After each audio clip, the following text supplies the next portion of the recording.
Hello and welcome to the Room of Lives. I am your host, Neil. Can you imagine what your life would be like if the sounds you heard automatically evoked experiences of color or touch? I'm talking about synesthesia, which is a rare neurological condition where the different senses bleed into each other. There are many different kinds of synesthesia.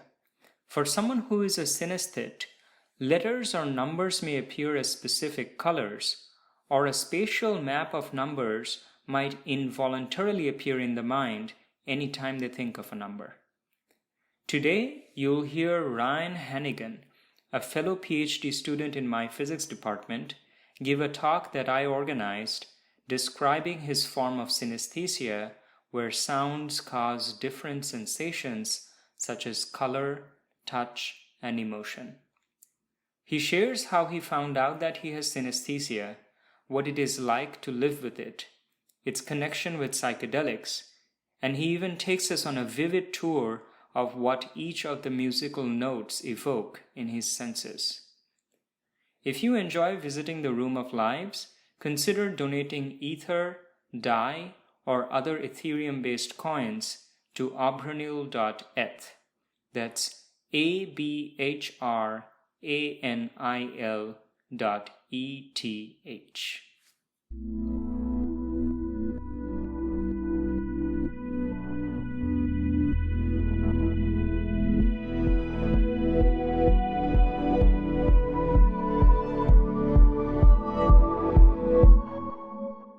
Hello, for those of you that don't know, my name is Ryan, and I know, it's crazy, it says it right there. And I'm here to talk about synesthesia, which also is right there. So firstly, actually, thank you very much for coming out here. I know it's Friday and it's super nice outside. You probably, were on the edge about coming, so I appreciate it. And also thank you very much to Neil for inviting me to give this talk, because I definitely wouldn't have done it otherwise, but I think I learned a lot while making this talk. And this leads perfectly into my disclaimer. I am not an expert on synesthesia at all. I'm not a neuroscientist, I'm not a doctor. The only thing I can say is I have some form of synesthesia, and within the 3 to 4 hours of research that I put into this, hopefully you guys can learn something about it as well. Okay? We're good so far? Also, please, if I say anything really weird or crazy, or you just want to yell at me, do it. Because this is supposed to be pretty informal and conversational from what I've heard, and I like those kinds of talks. I don't want to just be up here blabbering about for 30 some odd minutes.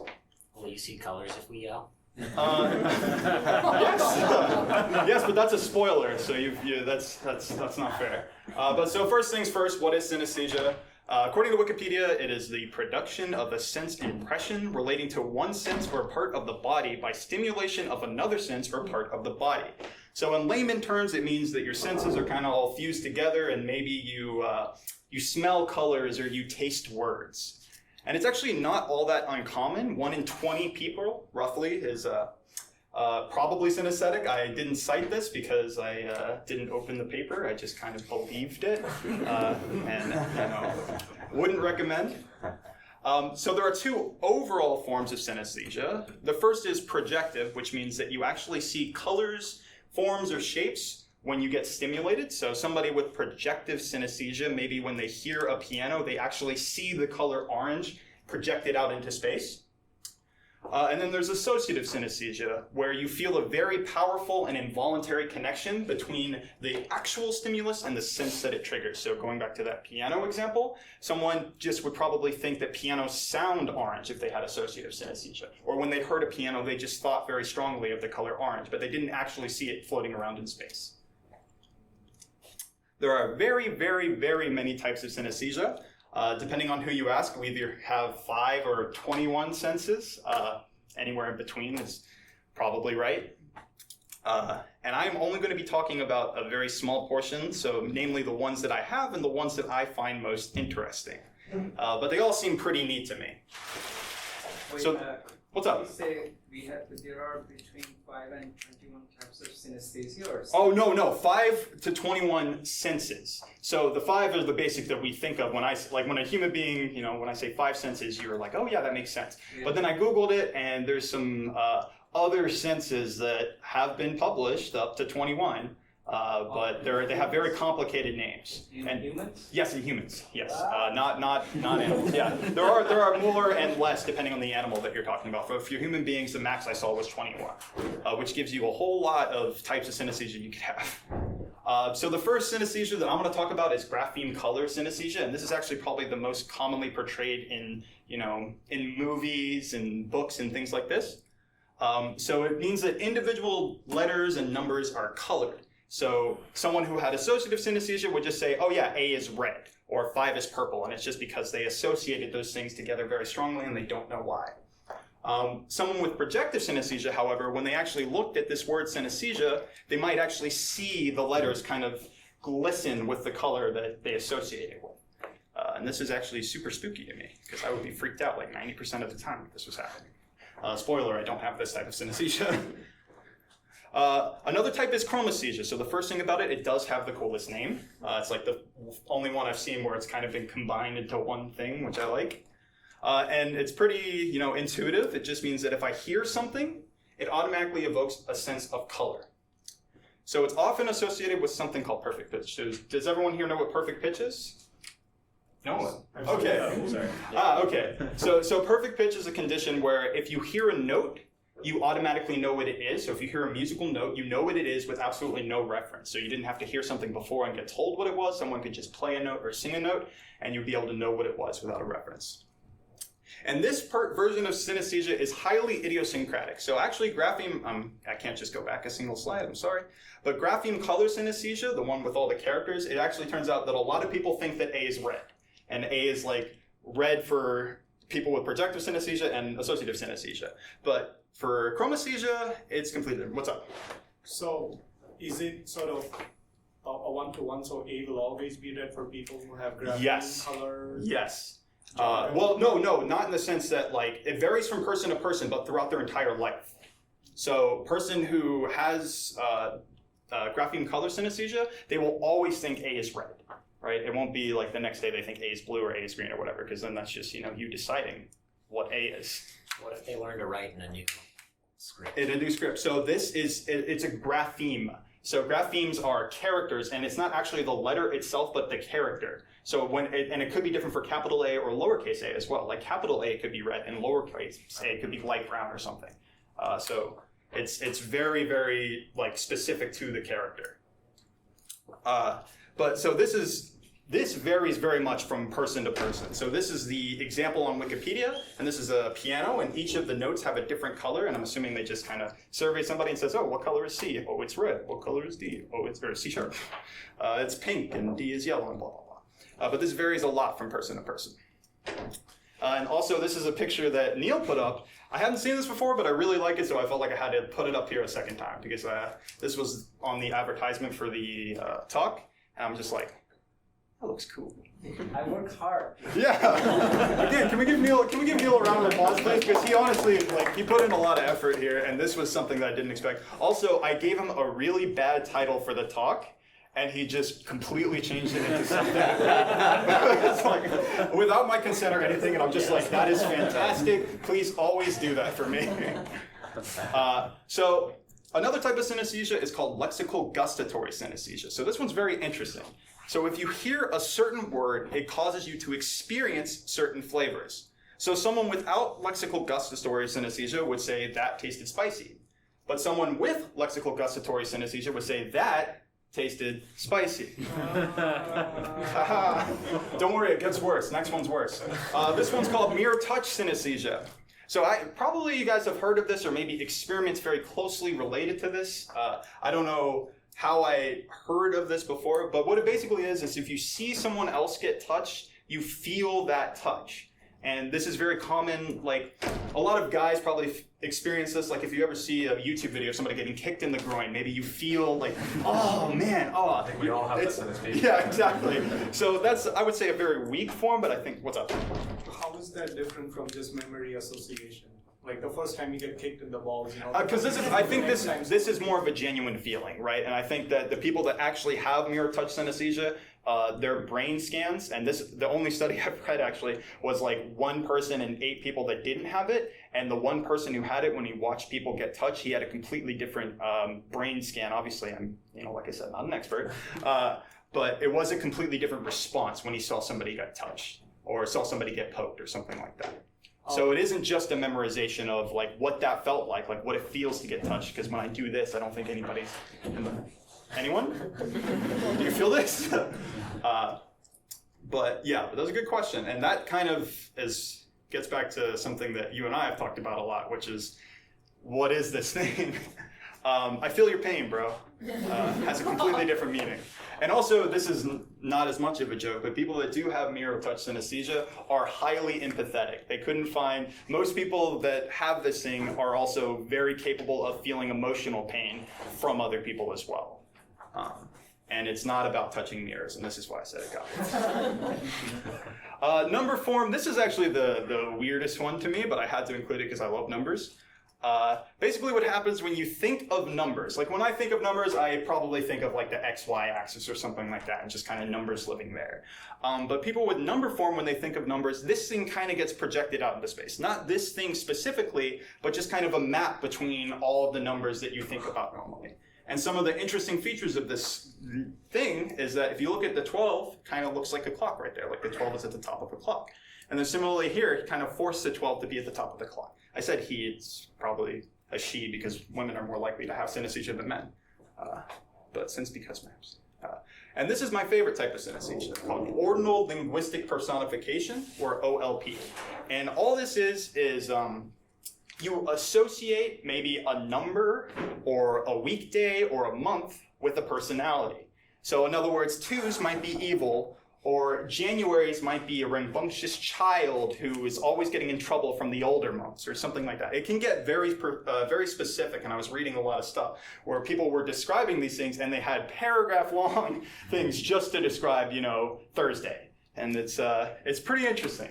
I think that everyone might do this to some extent, and it might be more kind of forced on society. Like, nobody likes Mondays, right? But it's because we usually have to go to work on Mondays, and we just got done with the weekend. So this is like a nice kind of borderline between actual synesthesia and something that might be more of a societal thing. And then the last type that I'm going to talk about is called auditory tactile synesthesia. And it kind of is what it sounds like. Certain sounds can create a sensation in the skin without being touched. So if you hear some musical note, you might feel hot, or it might feel kind of grainy or cold or something like that. And you really feel the music. And this is the last type of thing that I'm going to do with this, so we're good. What's up? Oh, thank you. Yeah, Alex, he taught me everything I know about making puns.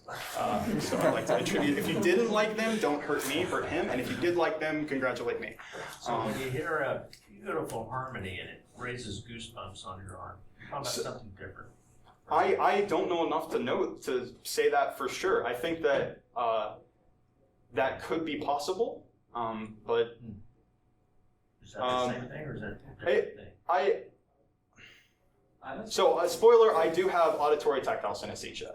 And, I have, for some notes I have it. And I would describe it as a very, very specific feeling. So it's beyond just something that kind of gives me goosebumps or raises the hairs on my neck. It's a very specific thing. And I'm going to get more into that as I talk about me specifically. But for the other types of synesthesia, there are a lot. So if there are only 5 senses, then there can only be 26 types of synesthesia. But if there are 21 senses, there can be a lot. So I'm not going to be talking about them, and I'm done with all the descriptions. But most of them don't have a name at all. It would just be, you have this sense and this sense and this sense and this sense mixed together. Or it might just be sense, synesthesia. I have no idea. But they're also not very well documented. So I covered most of the most popular ones. So now we're getting to the weird part of the talk, which is the stuff that goes on inside my brain. And it's going to be difficult. I did the best that I could. But if you guys have any questions or anything that you want answered, please let me know. And that was kind of redundant. Any questions and anything you want answered? Come on, Ryan. So what about me? Well, I have some combination of chromesthesia and auditory tactile synesthesia. And as I mentioned earlier, maybe some OLP, but I think everyone does to some degree, but maybe that's just me. And basically it means stuff happens in my brain when I hear things. And it's all mostly associative synesthesia, and I'll talk a little bit more about that. So for a quick story time about how I kind of know that I have synesthesia. So I've been taking piano lessons for maybe about 5 or 6 years by the time that I turned 11, and then I started taking guitar lessons. And within the first maybe 3 months of me taking guitar lessons, I was doing interval training with my guitar teacher. And all the music theory stuff I did for my piano lessons was all on a workbook. So we never actually talked about these things. It was just like, it was like a tax workbook, and it was colored, and it was like really, really boring. But then I started taking guitar lessons, and we did interval training, and I had to turn around and guess what the interval was, like a major third or a minor third or something like that.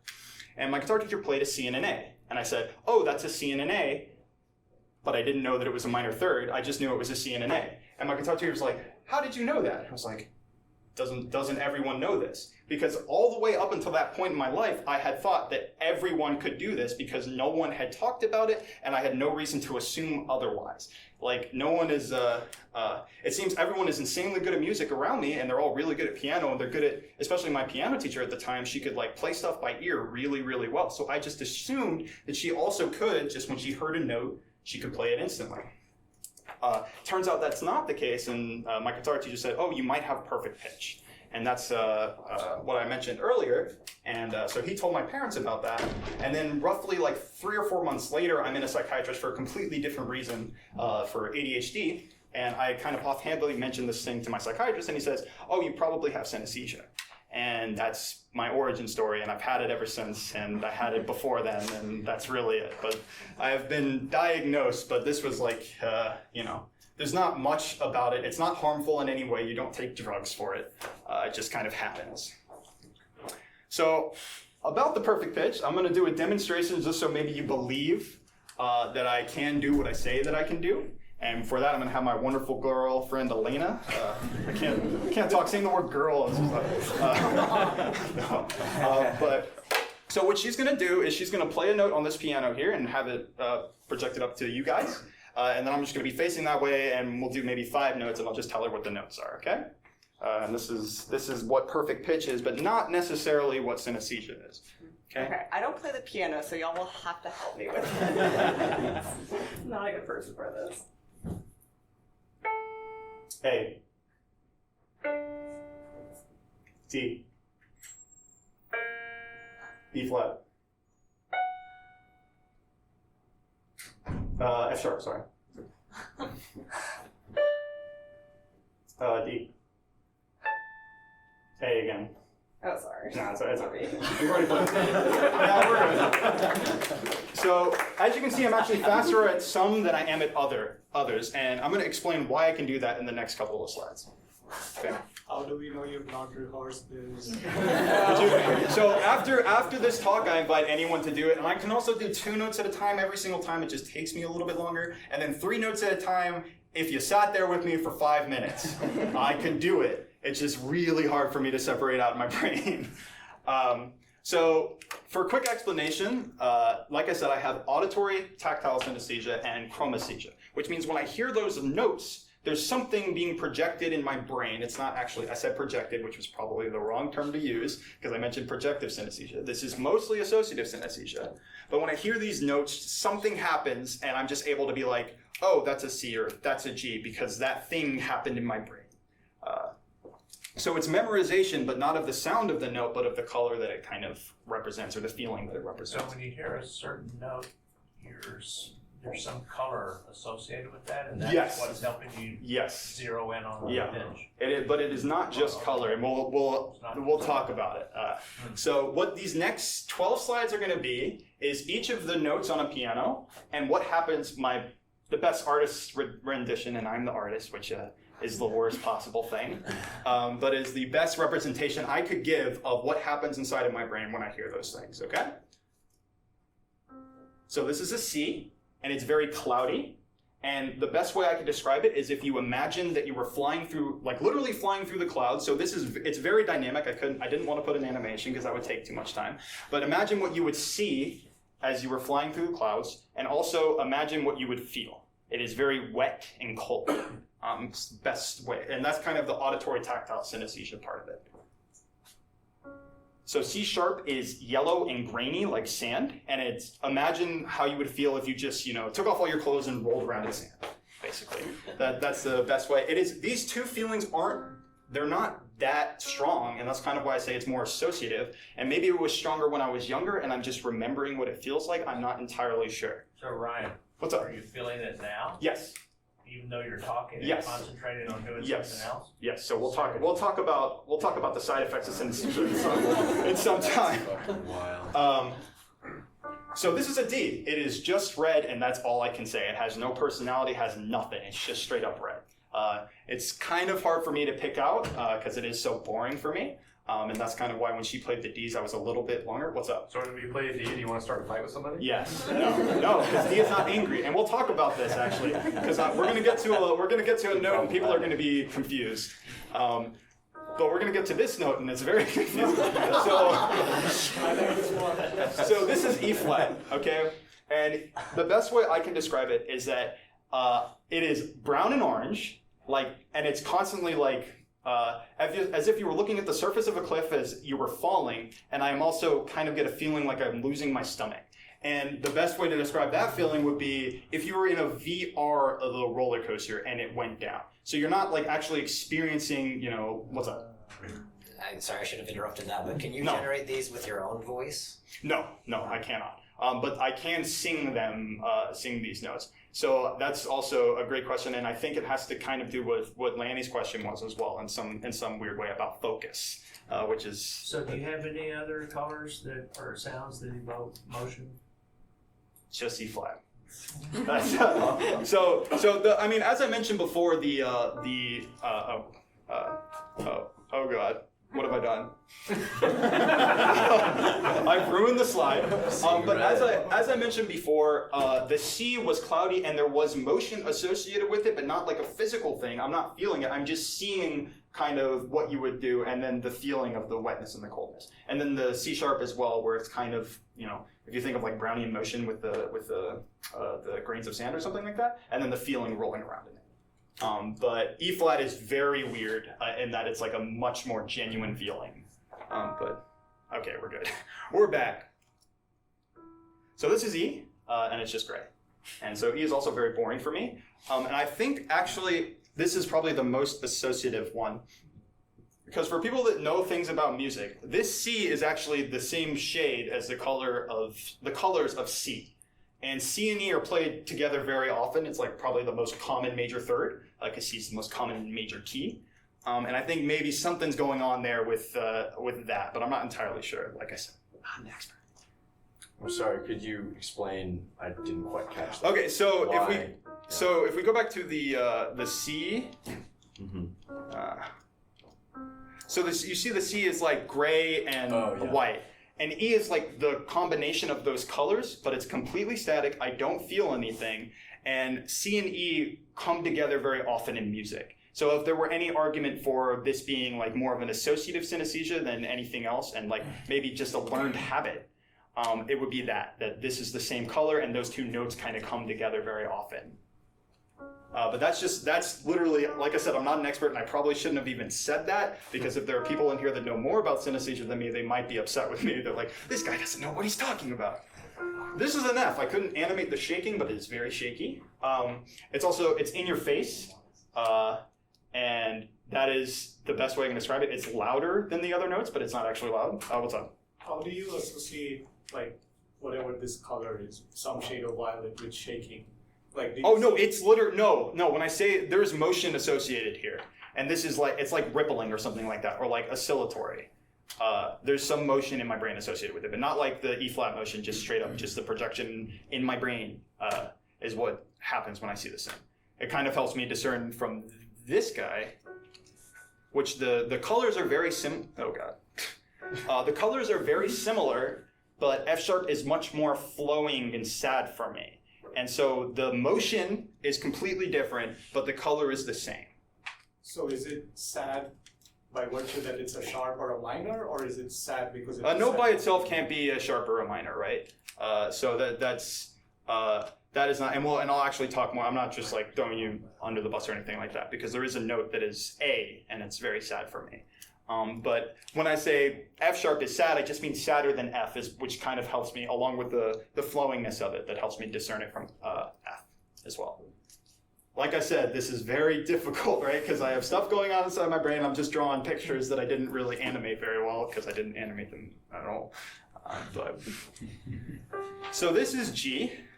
It is by far the most resonant note for me. I could pick it out of anything, so I don't know if you guys have probably seen YouTube videos of people that are much more talented and have much stronger synesthesia than me, where you can slam your hand on a keyboard and they can name every single note that they hear. I could pick out all the G's. I could say how many G's you're playing. And the rest of it would kind of be a fluff, and I'm going to talk a little bit more about that later. But G is very, very resonant and bright, and I just know it instantly. A flat is hot, like the surface of the sun. There's not really much motion associated with it. But this is a associative thing. This is not, I'd say C and C sharp are more feelings. This is, I just feel as though A flat is hot. That's really all I could say about it. It's also orange, and it's kind of like, imagine fire, right? Like that's the color that's associated with it. But I don't know what came first. I can't tell you if I thought it was hot first or if I thought it was orangey red first. So this is A. So this is kind of going back to one, it's a natural note, but also the color is yellow, but the word says sad. And that's kind of, counterintuitive, because a lot of people associate yellow with happy things like the sun and flowers and blah, blah, blah. But for me, A is just sad. I don't know why. And that kind of makes me think that the feeling isn't that connected to the color that I see. But okay, so when you say sad, like if I kept playing that note, would you feel like it would literally be like a lump in my throat, and that's lump in my throat type sad, like genuine. And it's just A. A is the only, F sharp doesn't really have that. I just know that F sharp is kind of sadder than F, but A is sad. So quick related question. These notes could be arriving in some order in some piece whose emotional intent was different. Yes. Does that emotional intent get constantly interfered by? So at the end of this, I kind of talk about songs as well as chords and simultaneous notes. Okay. So I'll get back to that. And if I don't answer your question, let me know as well. So B flat is really fun for me. It is the most disorienting, and it's the issue with focus right now. It is, if you imagine that you're on a dance floor, and there are a bunch of lights above you, and they're all just different shades of blue, like they have blue filters on, and you're looking directly at them. It's great, and it's all just disorienting and moving, and it's so fun. So by virtue, it is actually my least favorite note, because it is the most disorienting. What's up? And can it make you nauseous? Yes. Really? Yes. So this happened a lot. I wanted to torture you. Yeah. You would just write a jazz piece in B flat. Yeah. A chromatic jazz piece in B flat. So yeah, B flat is by far my least favorite note, and I don't know what came first. I'm assuming this came first, and then I was just like, I hate B flat, and therefore hate all pieces that are written in some B flat key. It doesn't really matter if they're the most beautiful piece in the world. I'm just like, I am distasted. It's not, songs kind of, and we'll talk about it, it's more of a collection, but it is dominated by the root note. So B is just, this is a static image actually, there's no motion associated with it, and it's red with blue streaks. And it's kind of like D in that it's fairly boring to me, in that it's just a straight up color that I just see when I hear that note. So it's not that distracting, unlike B flat, but this is just what happens inside my brain, the best thing I could do. Is it the same picture that you see every time, or is it like? Yeah, this is well, I mean, this is my drawing of it, but so it's not this exactly, but it's definitely red background with blue streaks, and the streaks are like, they're like this in that there are, it's not a continuous streak or anything like that. It's like floaters in your eyes. Do you know what floaters are? Mm-hmm. Right? It would just be like a ton of the blue ones filling the screen and completely static. Sure, but are the floaters at the same positions? Is it the it might vary from instrument to instrument, but I think like when I hear that for a piano, it's the same, kind of thing when I hear it for the piano in there as well. but I haven't really paid that much attention to it because it is just this and it's hard. But there's no motion when I hear it, so I would assume the answer is probably no, because if it weren't, then like when I listen to a B on a grand piano or I listen to a B on a keyboard, it should be different, but it's not. So. What's up? How about octaves apart? Octaves do very little, like other than for the ones that are more dynamic, maybe it's slower.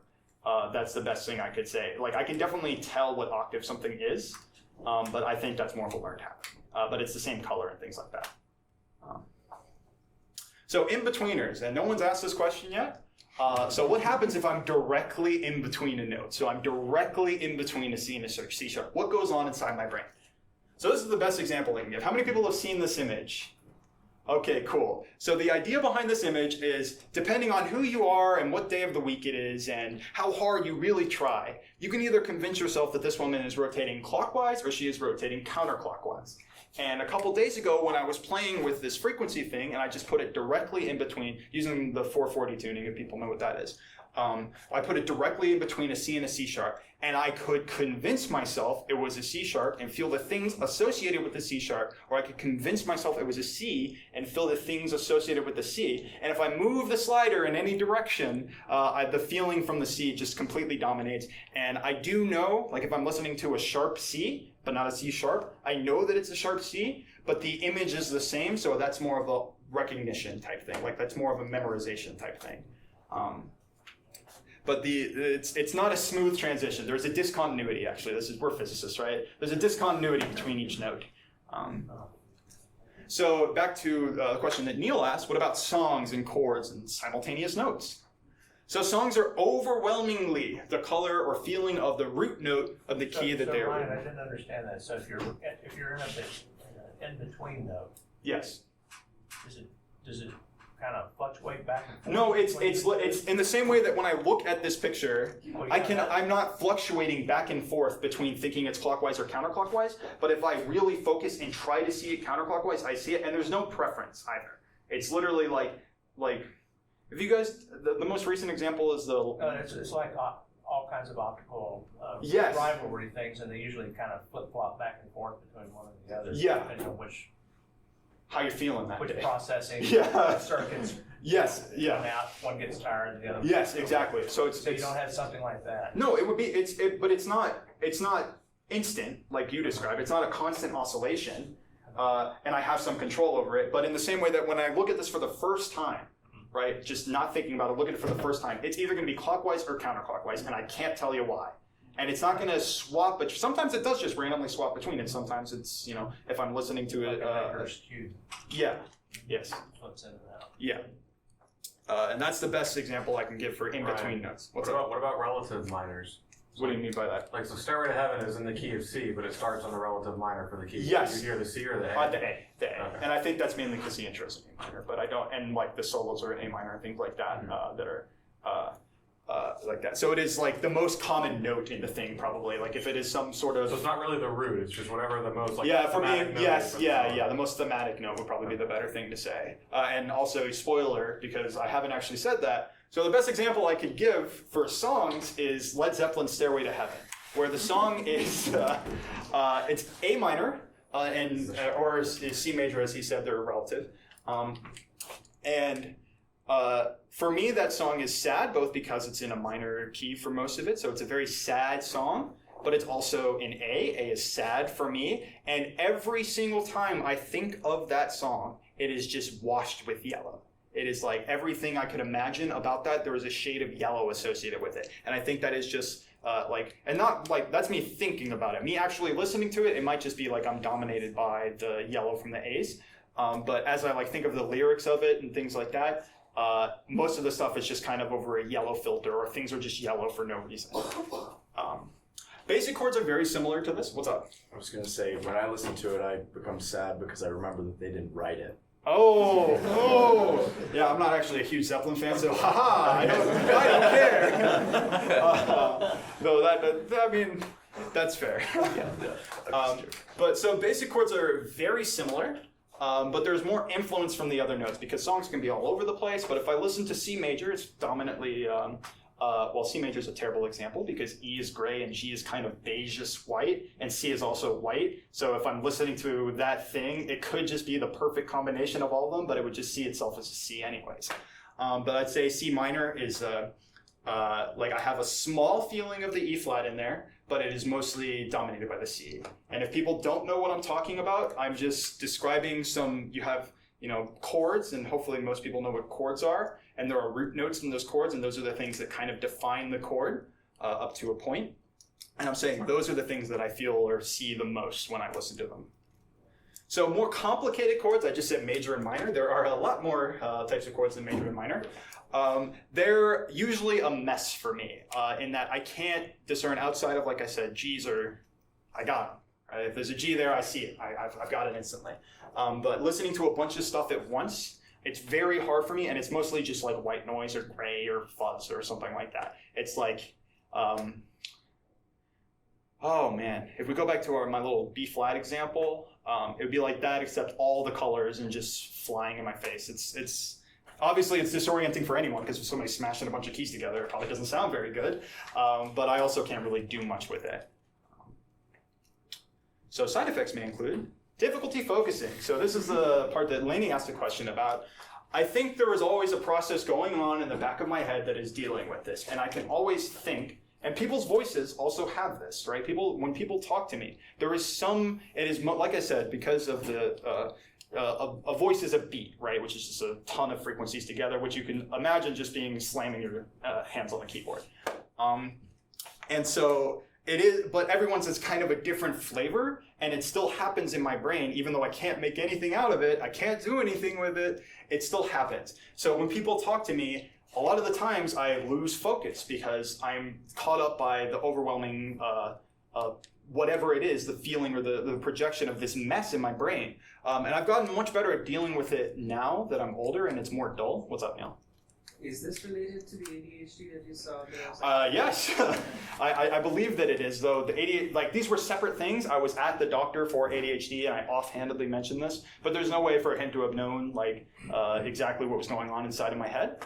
But I think that it is heavily related. And going on that, I cannot multitask in the slightest. Now, I can obviously talk and move around and do things, but I cannot play piano and sing. I cannot separate out my hands on piano because it always feels like there is some other process going in my brain that prevents me from being able to separate things out. And people are like, and I've talked to a ton of people about this, and I'm like, oh, all you have to do is practice these exercises and do these things. I can't even practice the exercises to get to the point where I'd be able to do it with hard songs. I cannot play Twinkle Twinkle Little Star at different tempos on my hands. Like, I cannot do it for the life of me, and I can't sing, and I can't sing and play piano, nor can I really sing that well either. But, and there are just, and what the effect of this is, I'm usually hyper-focused on something, and if somebody comes in and talks to me, I don't notice them or see them at all because there's a lot of stuff going on in front of me, and my brain is dealing with other things, so things that are in my peripheral are less, I'm less susceptible to noticing them, I guess. So a lot of people see that as me just being a dick, and that's I am. What's up? Can we have a competition to see whose voice is the most annoying? No. No, let's not. The movie Dumb and Dumber. And as I mentioned with the B flat, but also in general in loud and colorful places, it's overwhelming. And also can make me nauseous. So a QCD conference. Yes, that's for a different reason. But it is a lot, especially in casinos and arcades and things like that, where there are lots of beeping and a lot of them are in between notes, by the way. That's a lot of fun. All the beeps you hear, a lot of them are just not actual notes.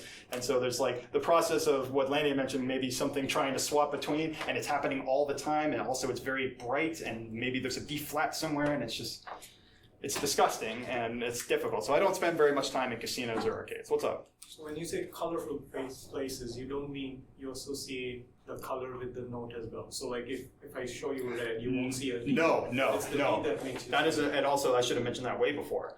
This is not commutative. So this is I hear and then I see. This is not I see and then hear, right? And there are versions of synesthesia where you see and then hear. But this is the other way around. And I can't, obviously I can look at that red and be like, oh, that's a D, right? But that is just only because I know that a D causes the red. And that is me just, remembering that. That is not a forced thing at all. It's not or that is a forced thing, rather. Make sense? What's up? I think two things. I think it is related to your ADHD because ADHD is all about inhibition, and you're not, and it's like all your sensories are just overwhelming, and you're not able to really inhibit it out. And I think that's kind of the same thing with like focus of ADHD is a big one. Yeah. But then, as well as I think that the difference with like synesthesia and like memory is right, their inputs. Yeah. So like, it would go, if something for vision would go to your occipital lobe, and it would also go to your auditory cortex.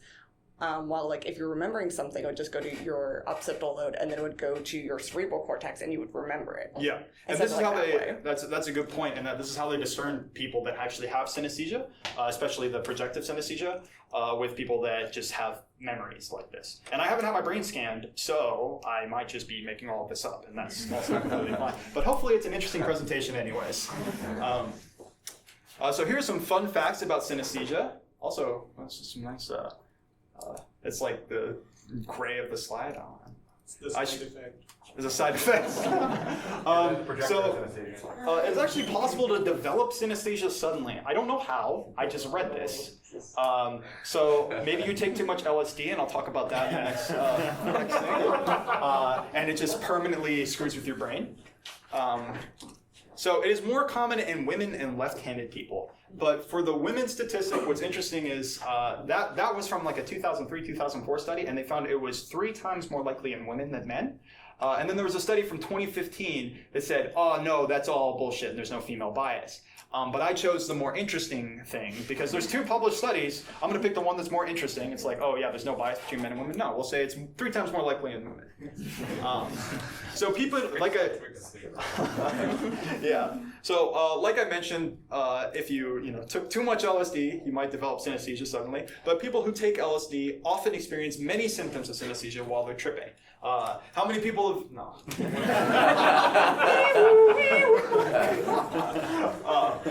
But not when it's being recorded. Yeah, I don't think this talk's being. Oh shit, it isn't being recorded. That's the problem. Oh, okay, it is being recorded. I Cool. can edit out anything. Okay. All right, cool. But yeah, I was actually supposed to record this for my mom, and I forgot. Oh no, worst feeling ever. And most doctors believe everyone is born with it, but as their senses develop, they separate. And we're all physicists here, right? What else is like that? The universe, at the Big Bang, all the forces were together, and then as they developed, they separated. And what a beautiful transition into this man right here. Is Richard Feynman, actually, I said Feynman. Richard Feynman. Richard Feynman, a bit of an asshole, but very smart guy, also had synesthesia, and he has this very fun quote that says, when I see equations, I see the letters in colors. I don't know why. As I'm talking, I see vague pictures of Bessel functions from Young and anybody? MD's book, with light tan J's and slightly violet bluish ends, and dark brown X's flying around. And I wonder what the hell it must look like to the students. So he's assuming that everyone else sees this as well, which is not the case. So do we have any questions? I am done, by the way. What's up? Yeah, I don't know when your class is supposed to come on. I don't know. What's up? Is it the same for everyone with synesthesia? Like, if you see a D as red? Oh, no, definitely not. So you came in, actually the one that you're referring to, which is chromesthesia, is highly idiosyncratic in that it's very, very unlikely that even, 2 people out of 20 decide that C is the same color. Whereas there's this other type of synesthesia called grapheme color synesthesia, where a lot of people do agree that A is red, and that's just a uniform thing. But I certainly, I don't know what the best way to go back in slides is, but maybe. Oh, this is. Wait, can I go to the beginning? Ah, yes. I'm so good. Everyone shout out! I'm shouting out to i3 right now. If anybody has heard of i3, it's a great window manager. But this is just a very long way to answer the question. I'm really great at giving talks, guys. Don't you worry. Okay. Anyways, so grapheme color synesthesia, everyone agrees. Chromesthesia. So if you look at this picture, were you here for when I went through all the notes? Oh, okay. So I highly disagree with everything here, right? Except for maybe the B and the E. Everything else, I'm just like, no, that's not even close. But it seems to be very common among people that have chromesthesia. They completely disagree what the notes should be and what they are for that person. What's up? So I've got 3 things to say. Oh, One is a gosh. statement, 2 are questions, so I'll try to make it quick. Okay. So the first is a cool study that I heard that was done by, or experiment that was done by neuroscientist called V.S. Ramachandran, who became famous for his book Phantoms in the Brain. He worked with people that had phantom limbs. But there was a chapter in his book also about synesthesia. Back when he was teaching and doing research, there was actually a lot of societal stigmas against things like this. Like if you're just, what is this weird thing? It must be some kind of insane. So he was teaching a class and he happened to mention synesthesia. And later on, several of his students came to his office and said, we think we have synesthesia. So he was like, all right, I need to design an experiment to decide whether this is just a memory association or you guys actually see this. So these people have like projectors. Yeah. Actually see these colors. And one of them had something like a graphene color synesthesia. So they would see certain letters in different colors than others. Yes. So the experiment was the following. There's like a page and you have a bunch of like T's scattered, or L, the capital letter L, with a couple of T's in between. For any normal person, it would be hard to quickly count how many T's there are, but if you actually see them in color and not just memory association, you would be able to much more quickly. Yeah. And so with this experiment, he actually found out that these people actually see them in color because their responses are much faster. Yeah. Anyway, so that's just like one thing that I wanted to. And I think that was before the distinction between projective and associative synesthesia, because projective synesthesia, even on Wikipedia, is said this is the more common version of synesthesia. And arguably, like, people who have associative synesthesia, it's a lot harder to do something like that, right? It's like, oh, I feel that this thing is this color, or there's something happening inside of my brain, right? I'm not actually seeing anything.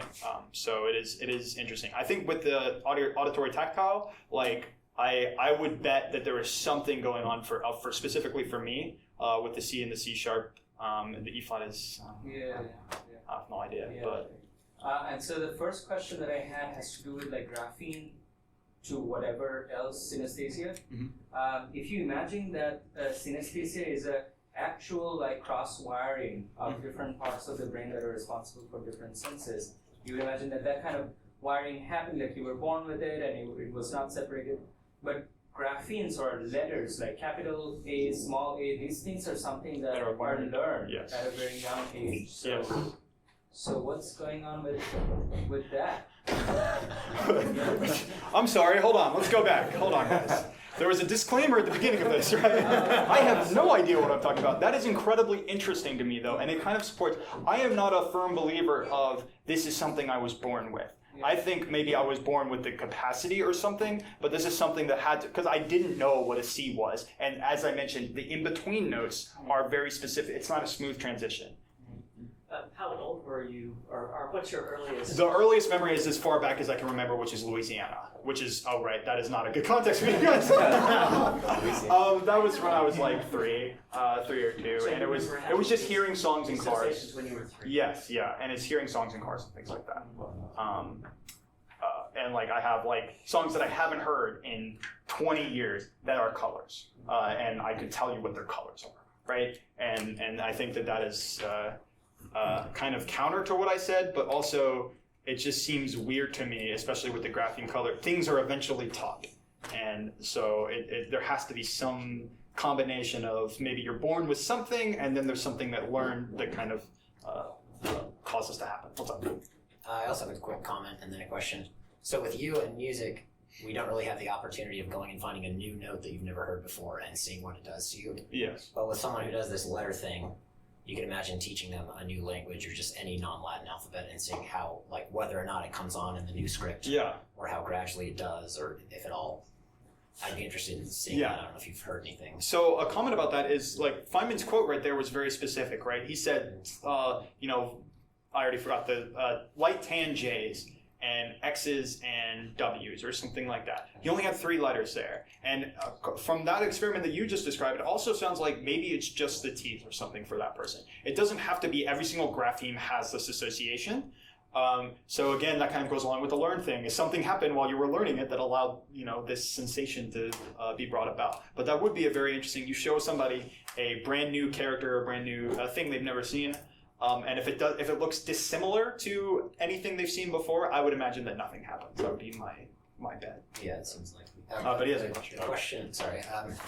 What was it? Oh yeah. So, is there any time dependence to this? Like, are some days worse for you than others, or is it just always the same? I would say the only time dependence has been the decay of the feelings over time. Like as I get older, it's more dull, which is all sad. But not with the B flat. It's pretty happy with the B flat. Like I can handle it more. But when I was younger, it was tough. So I'm better at focusing than I was, and things like that. But I can still do, I still enjoy some of the benefits of having it, and also the unfortunate parts of it are dulled down. I have like 2 questions. The first one is, someone who's better at music can correct me if I'm wrong, but the A was only decided like what the frequency of the A should be in like yes. the mid 1900s. Yes. So that's what I mentioned in 440. When I was doing the between note thing, that was for 440. So have you listened to like a piece that would be performed with the older? Yeah. So that was still going back to what I said, where there's a discontinuity. That wouldn't be as much of an in between note. I'm talking directly in between. But if something is close to an A, I know, and if all the notes are close to what they are, I know that they are that thing because that's the thing that I see. But I also have for some reason, I know it's flat or I know it's sharp, based off of the 440 tuning. So a lot of there's one band called City and Color that does some of their stuff in a slightly sharper A. And it's disgusting to me, but I don't know why. That's a separate thing. So the other thing is, maybe you don't know if this would be more when you're researching. So I can imagine that the feeling you get with an E flat or a B flat could potentially be B flat's not really a feeling. So E flat and B flat are so E flat's the feeling where it's like a genuine stomach thing. B flat is a visual overwhelm thing. So maybe some nausea associated with that, but that's an association. Whereas the E flat, I'm just being obviously it probably might be independent of your question, but I don't want to lie. Sure. Okay. So for the E flat, you can imagine that being a projective balance synesthesia. Maybe? Yes. That's actually if balance because.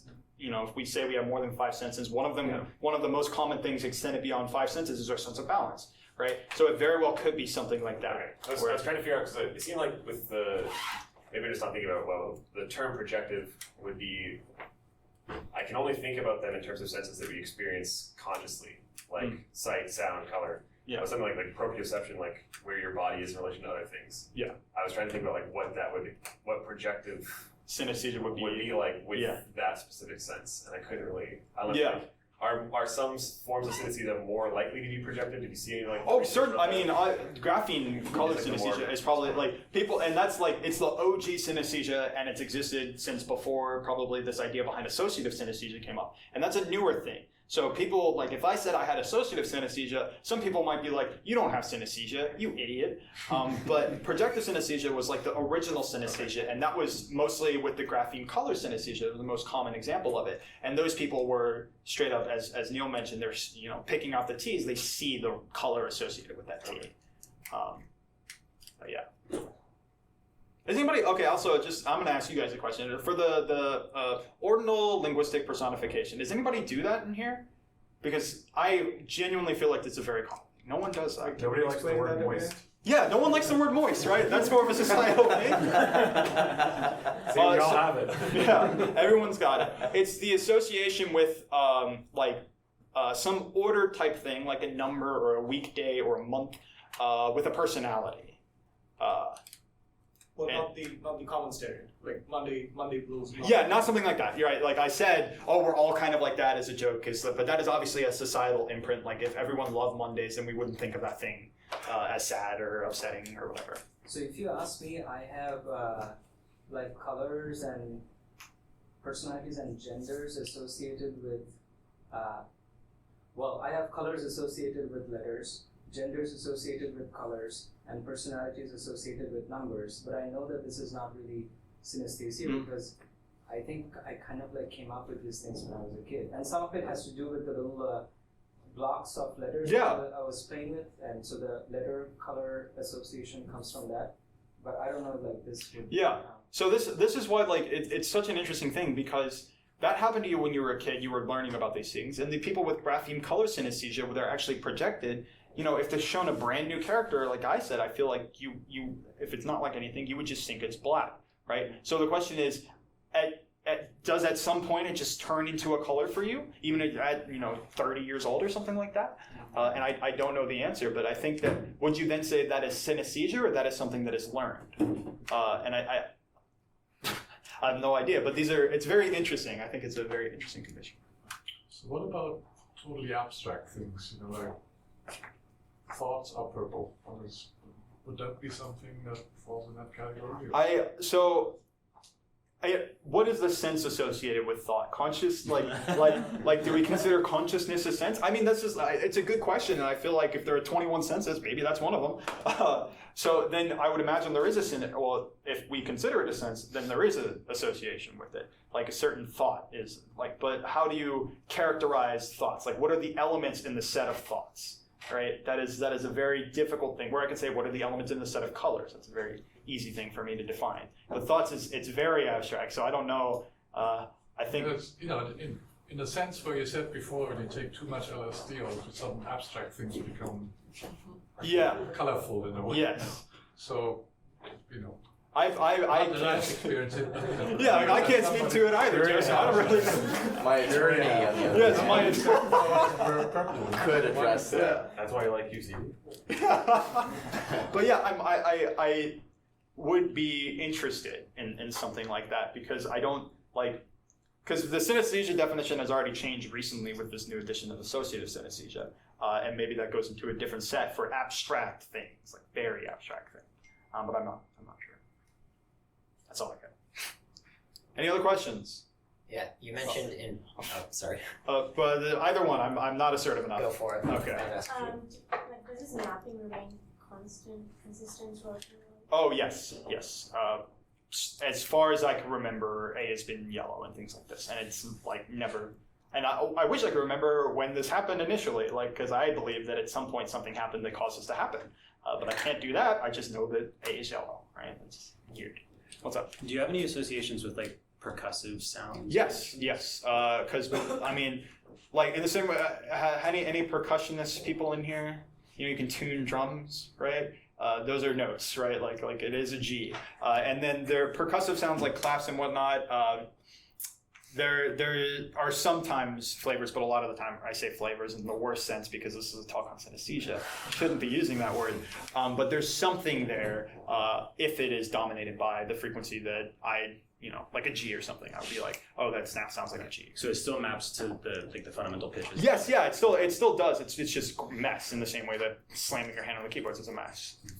Like any noise, I would say it's doing something, but most noises are not notes, right? They're not well-defined notes. They're just a bunch of frequencies together.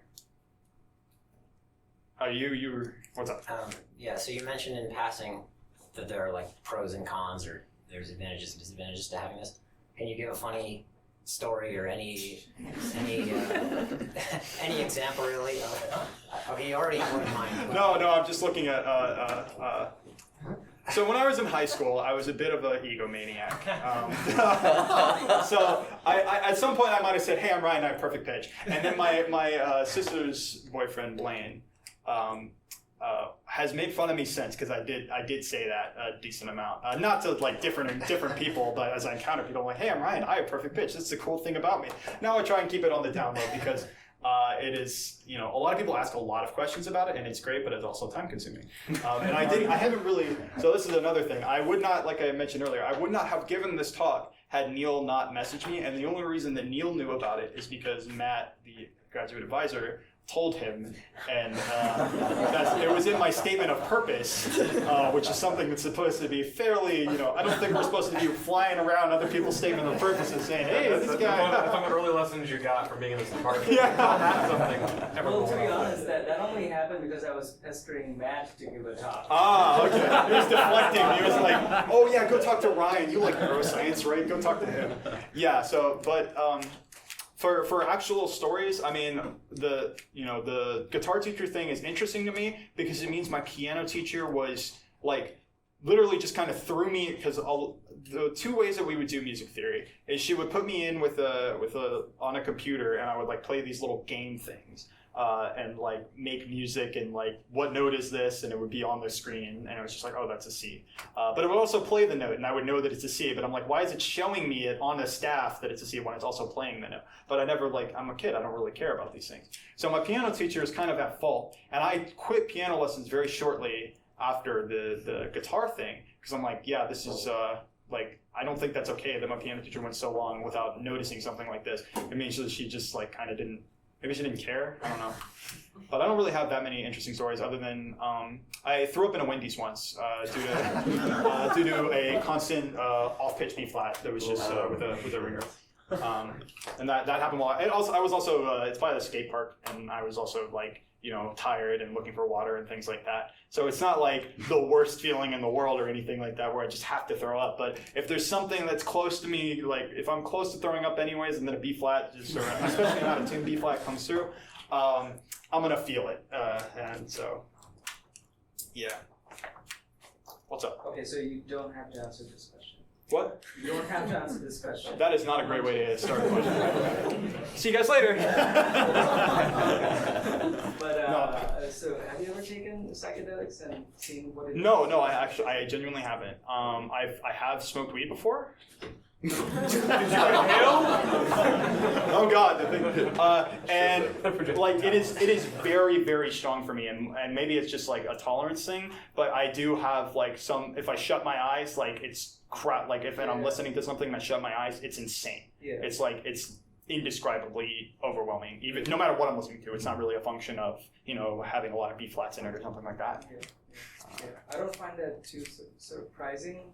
Because I think even normal people, like you just smoke weed. Some people you just close your eyes, you listen to music, you'll be able. Yeah. And these look like involuntary visualizations. They're not like imagining. Yeah. So I can imagine that in some way there's like a continuum between the sort of normal brain and the synesthetic brain. And it can be like. I'm offended. Super normal, the really cool brain. Yes, okay, there we go. No. And psychedelics could be a way to just kind of temporarily. Yeah, to switch it between, I guess that it sort of also ties in with what Elena said, that it's your lack of inhibition that sort of plays in your synesthetic abilities. So when you take a psychedelic drug, you do have a lower power of inhibition. Yeah, whatever that. I guess that would make sense. In a way, sort of like naturally, it's kind of like you're looking for something, so you find something, and partway between you didn't know that it happened, and it happened anyway. So this long detour. It sort of tied in when he also talked to me about like, should I give a talk, and like when people associate with it. And the one thing that he told me is, I don't know if I've always seen C to be cloudy, or is that it's the first memory map of me seeing C cloudy. And then my argument was, if you never knew about music theory, or you grew up never listening to music at all, and the first time in your life when someone plays a C note, you feel cloudy, that's the telltale sign that you were synesthetic. Not that we taught you to be cloudy and associated with C. Gee, that sounds like this philosophical thought experiment that I've heard before, Devanshu, called Mary's Room. Have you ever heard of? He really wanted me to bring Mary's Room up. If you've heard of qualias, it's and I'm not going to go into this because this is where I get 5. But they're very interesting, and you should Google them. And it's kind of, I think qualias are probably why it's so hard for me to talk about these things. But even though there is a nice map to a normal sense, so I can just say things and have pictures, but as he said, if I hadn't had any experience with music at all and I hear a C for the first time, I'm betting that it's not cloudy. He's betting that it is cloudy, and we just fight about this. Just imagine, like, what if your parents had played all lullabies in like semitones? I would be a different kid. Any other questions? All right, cool. Oh, no. Wait, so you said you can be or train to be synesthetic? Oh, that was you can suddenly develop synesthesia. Didn't look into it at all. Basically, all those fun facts, I Googled fun facts about synesthesia and kind of perused the first couple of things that came up. And one of them was you can develop it. I think that something might have to happen. Like you might just like taking LSD or take LSD. Is there like legitimate research that's been kind of? There's very little legitimate research that I have posted. Like I didn't cite anything, and so this is my fault and for not doing an extensive amount of research into the stuff that I looked at. Right, like the whole women having 3 times more likely. I said there are 2 conflicting things already, and that was really the only thing that I checked. Whereas the other things I didn't really check. So if someone said it, I assume that there's at least something there that you could find on Google about how that might happen. My guess would it be some like maybe you're put into a coma or something like that, and maybe people's voices develop color or something. I'm not entirely sure. So, it might have to be extreme brain trauma. So Ryan, I have one question here. So is there in the neuroscience community, is there any consensus evolving about, maybe you don't know this, but... Yeah, I was going to say, you've already prefaced this question with something, but I'll do my best. I mean, a lot of what you're saying sounds to me like, some of the areas that develop, as the brain develops, maybe they're overlapping and there's some of this crosstalk going on. That's kind of what I've always thought it was. But a lot of what you're describing sounds like it could be neurotransmitters. You have more or less of one or the other. We have 30 or 40 neurotransmitters in our brain. And maybe those are numbers. Too much or too little of one of them. People that have this, I don't know. I mean, is there any consensus developing? I am not aware of that. And even, what you just described is like, you described it in a way that was more sophisticated than I was aware of it, which is that they just said as your senses develop and no context of the brain itself. Senses develop means, obviously you're not born with everything wired out. That is continuing until into your 20s. Yes. And then starts decaying thereafter. I can testify to that. But a lot of what happens is obviously controlled by the neurotransmitter. In fact, the one thing you mentioned sounded like dopamine. What was it you were saying? When you're on a high, you get out extra dopamine. Who knows this? Is it more or less dopamine? Usually more. And so, so maybe there's a natural tendency to have a little higher, or that's one of quite a few neurotransmitters that are actually controlling what's going on. There was a talk a while ago, about a month ago, someone over in the neuroscience department about language, and we're just now beginning to get a good idea. Languages, or not language, but it was language, but it was hearing in general. That's spread all over your whole cortex. Vision is in one area, and sensory areas are in this area, and the direct tactile sensory. But language is spread all over the place, and sound too. And it just seems like it's just the connection between. So you've got emotion, motion sensitive, yeah, which is a very and that's a very specific vision, node as well. So the that's visual cortex, like back here, and color. I don't know where that comes in. I don't know where the process that comes in. Frankly, I thought that happened in the retina. I'm not sure. Maybe at some point along the way, all the color sensitivity comes in, but your sense of hearing is spread all over the cortex, and the chances for that to get mingled with something else seem like it's very great.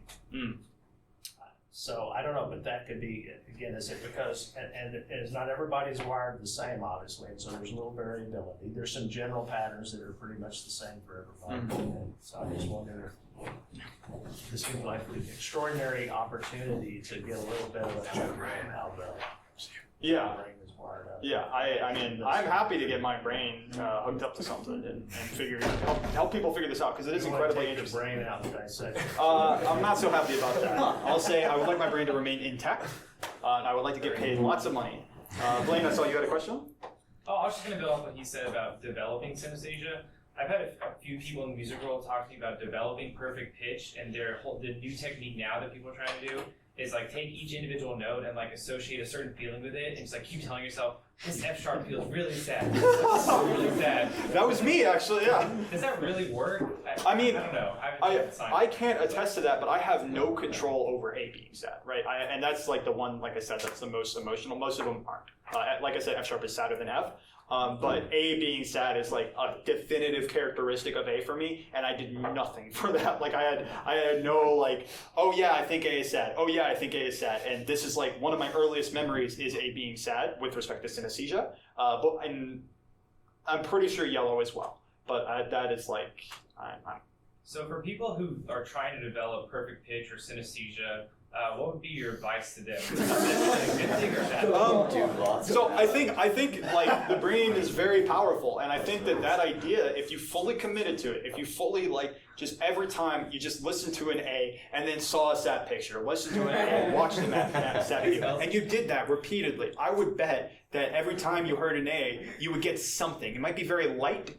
And I mean, again, not an expert, and honestly, if anyone's a neuroscientist in here, they probably hate me, because I'm just saying stuff, but that seems reasonable because that's how practice works, that's how training works in general, so it seems like that might happen. And I know about, for developing perfect pitch, like, a lot of people do that association thing.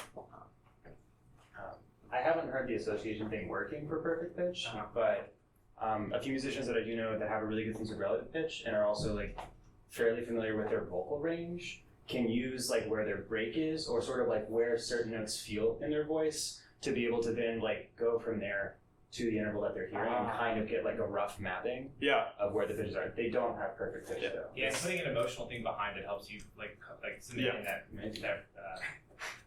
So one comment about that is actually Alex, who just walked out. He knows what an A is. Like he knows exactly it's A, and he can sing it every single time. And from that, he can get all the other notes. It takes some time, but he can get there, right? And that's really like, you know, if you're quick enough, you can have, you know exactly one note and you have really good relative pitch, you can convince everyone you have perfect pitch. And the people that don't know what I'm talking about, relative pitch is what it sounds like. If I'm given a note, I can get every other note based off of that. So if I'm given an A, then I can get every other note based off of that. And that could seem like perfect pitch if you're quick enough. But with this throat thing, that's actually really interesting. If you know, like, because you don't actually have to fully sing the note, right? You can just kind of like try it, and then so that's clever. I would I could have been trying to do that for years, and never would have thought of that. But any other questions? Hello. What, because of Synesthesia, is your least favorite song? Least favorite song. Ooh, this is gonna upset people. The Killer, somebody told me. And it's because it's a loud song, right? It's overwhelming. It's in B5 minor, so it is tough. But yeah, I also love the Killers, and I like it's weird. Like I like the song, but it also makes me feel these things. So but because of synesthesia, that would be. What's up? What's your favorite song? Or one of it. Welcome to the Black Parade, because G is so resonant. G is if you know the first note of G, right? That's like the first note, and if you ever to remember a note, it's that one because it's just it's there, and that might be why it's so resonant with me as well. It's just because that was one of my favorite songs growing up. But obviously G was paged before that. So, any other questions? What's your favorite color? No, I'm just kidding. Are you generating my my Tinder profile or something? I have a girlfriend, but all right. What's the name of your pet dog? Just I don't have a pet dog. I have a cat, and she sucks. All right. Well, I'm done. Thank you very much for coming out here, though.